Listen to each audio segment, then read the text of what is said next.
10th class बच्चे ध्यान देंगे बेटा, उनके लिए हमारे दूसरा टॉपिक लेकर के आए हुए हैं रोला और सोठा। और बेटा ये अत्यंत महत्वपूर्ण है, दोनों में से पेपर में एक क्वेश्चन अवश्य आता है, चाहे मल्टीपल चॉइस क्वेश्चन में आ जाए और चाहे इसकी डिफिनेशन लिखने की आ जाए उदाहरण सहित।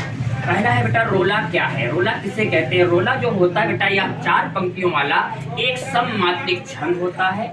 इसमें 8 चरण होते हैं, प्रत्येक चरण में 11 और 13 मात्राएं होती हैं। विराम के साथ इसमें कुल मिलाकर के 24 मात्राएं होती हैं। कहने का अर्थ यह है बेटा, पहले और दूसरे चरण की अगर मात्राओं का योग हम करते हैं तो उसमें 24 मात्राएं आनी चाहिए। जैसे इसके लिए मैंने उदाहरण दिया है बेटा, जीती जाती हुई जिन्होंने भारतवासी। एक चीज बेटा ध्यान देना, जहां पर बड़ी मात्रा लगी होती है या आ की मात्रा लगी होती है वहां पर गुरु शब्द लगा होता है, और जहां पर सिंगल मात्रा होती है या सिंगल वर्ड होता है वहां पर केवल एक पाई लगाई जाती है, जिसे हम कहते हैं लघु कहते हैं। जैसे जीती है, इस पर बड़ी की मात्रा है, यहाँ पर गुरु हो गया। ती पर भी बड़ी की मात्रा है, यहाँ पर गुरु हो गया। जा है, यहाँ पर भी बड़ी की मात्रा है, बड़ा की मात्रा है, इसलिए यहाँ पर गुरु हो गया।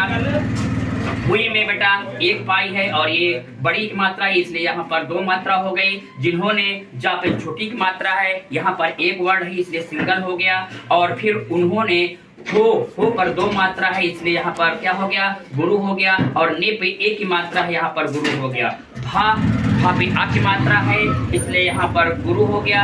और रा अकेला है, ता भी अकेला है, सिंगल वर्ड है इसलिए लघु हो गया।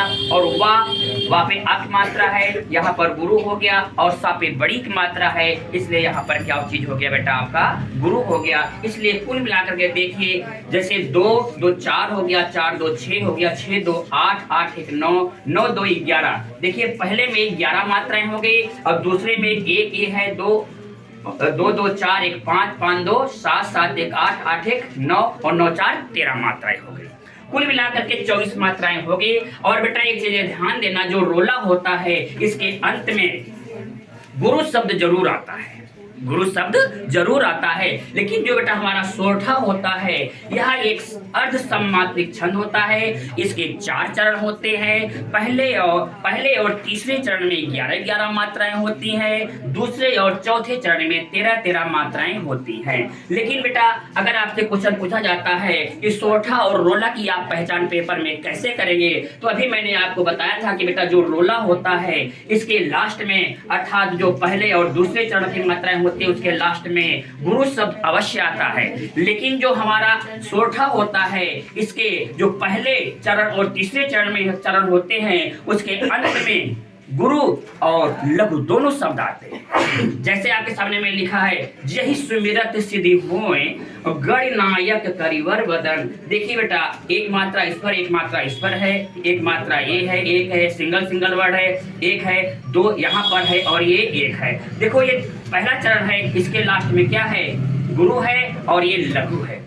ये देखिए फिर दूसरा चरण आता है, यहाँ पर आपका आता है 1 2 1 1 2 2 2 4 5 6 7 8 9 10 11 12 13। तो पहले और तीसरे चरण में के अंत में गुरु और लघु अवश्य आते हैं और दोनों में यही अंतर होता है। सोठा और रोला में यही पहचान करने का अंतर होता है और सबसे आसान सा तरीका यही बेटा, इसे अवश्य याद कर लेना।